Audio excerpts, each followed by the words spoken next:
مدینے کی گلیوں کا تصور آتے ہیں، دل کی دھڑکنوں میں ایک عجیب سی مٹھاس ترنے لگتی ہے، سمن کے سامنے سبز گنبد کا منظر آ جائے تو روح ادب سے جھک جاتی ہے۔ وہ ہستی جن کے صدقے یہ کائنات روشن ہوئی، جن کے اخلاق نے دنیا کیا اندھیروں کو نور میں بدل دیا، جن کی رحمت نے پتھروں جیسے دلوں کو موم کر دیا۔ انہیں محبوب خدا سرور کونین رحمت للعالمین بزنت للود مصطفیٰ کی بارگاہ اقدس میں یہ عقیدت کے پھول پیش ہیں۔ یا رسول اللہ، یا رسول اللہ، یا رسول اللہ، یا رسول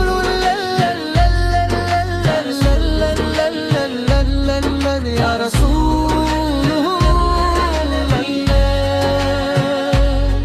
آپ وہ چراغ ہیں جس کی روشنی قیامت تک دلوں کو منور کرتی رہے گی۔ آپ کی آمد سے پہلے دنیا ظلم جہالت اور نفرت کی تاریکی میں ڈوبی ہوئی تھی۔ انسان کا دشمن تھا، کمزور پامال کیے جاتے تھے، بیٹیوں کو زندہ دفن کیا جاتا تھا۔ حق کی آواز سننے والا کوئی نہ تھا، پھر اللہ تعالی نے آپت کو رحمت بنا کر بھیجا۔ آپ کی زبان مبارک سے نکلے بولے الفاظ نے مردہ دلوں کو زندگی بخشیا۔ آپ کے اخلاق نے دشمنوں کو دوست بنا دیا، آپ کے کردار نے انسانیت کو جینے کا سکھایا۔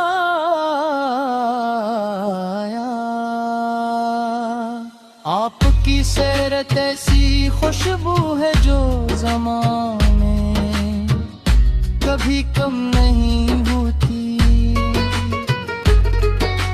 چہرے وہ دور چدھ کے چاند سے زیادہ روشن تھے، تب آپ مسکراتے تو ایسا محسوس ہوتا جیسے بہار زمین پر اتر آئی ہو۔ آپ کی گفتگو میں مٹھاس تھی، لہجے میں شفقت تھی اور نگاہوں میں محبت تھی۔ یا پھر کسی کو حقیر نہ جانا، کبھی کسی غریب کو اپنے بر سے خالی نہ لوٹایا، کبھی کسی مظلوم کی فریاد کو نظر انداز نہ کیا۔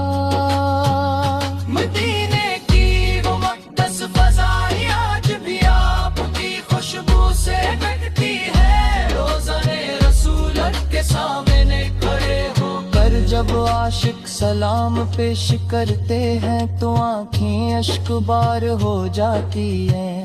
دل چاہتا ہے کہ وہیں بیٹھ کر ساری زندگی درود و سلام پڑھتے رہیں۔ وہ در جہاں فرشتے بھی ادب سے حاضر ہوتے ہیں، جہاں ہر لمحہ رحمتوں کی بارش ہوتی ہے، وہی در مسلمانوں کی امیدوں کا مرکز ہے۔ یا نبی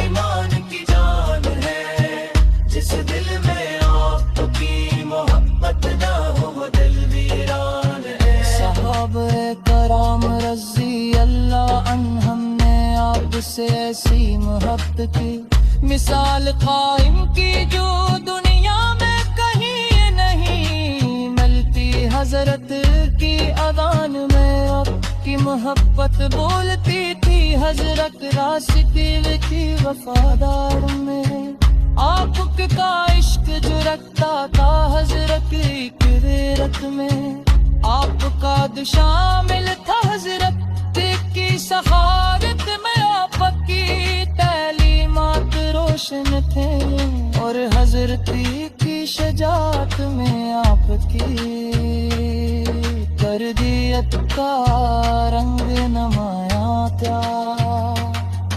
آپ نے ہمیں سکھایا کہ محبت کیا ہو عدل کیا ہوتا ہے، صبر کیا ہوتا ہے اور بندگی کس طرح کی جاتی ہے۔ آپ راتوں کو ہتھ کرامت کے لیے دعائیں کرتے تھے، سجدوں میں روتے تھے اور فرماتے تھے یا اللہ میری امت پر رحم فرما۔ کتنا عظیم ہے وہ نبی جو خود تکلیف میں رہے، میری امت کی فکر نہ چھوڑی۔ آپ نے طائف کے پتھر ہائے مگر بد دیا لا دی حد میں لہو بہا، مگر زبان پر صبر رہا، مکوالوں نے ظلم کیے مگر فتح مبا کے دن آپ نے فرما آج تم پر بھی گرف۔ یہ وہ عظیم اخلاق ہو جنہوں نے دنیا کو حیران کر دیا۔ یا رسول اللہ ہم گناہ گار ہیں وہ کہتا ہے، لیکن ہم تیر ہوت سے امید رکھتے ہیں۔ آپ کے برہی وہ در ہے جوا سا کوئی خانی نہیں جاتا ہے، جب چل دنیا کی پریشانیوں سے تک جاتا ہے تو وہ متاثر سے پمک جاتے ہیں، جب آخرا صبح سے مرکا کیے خدا بدشنے فکر واحد بے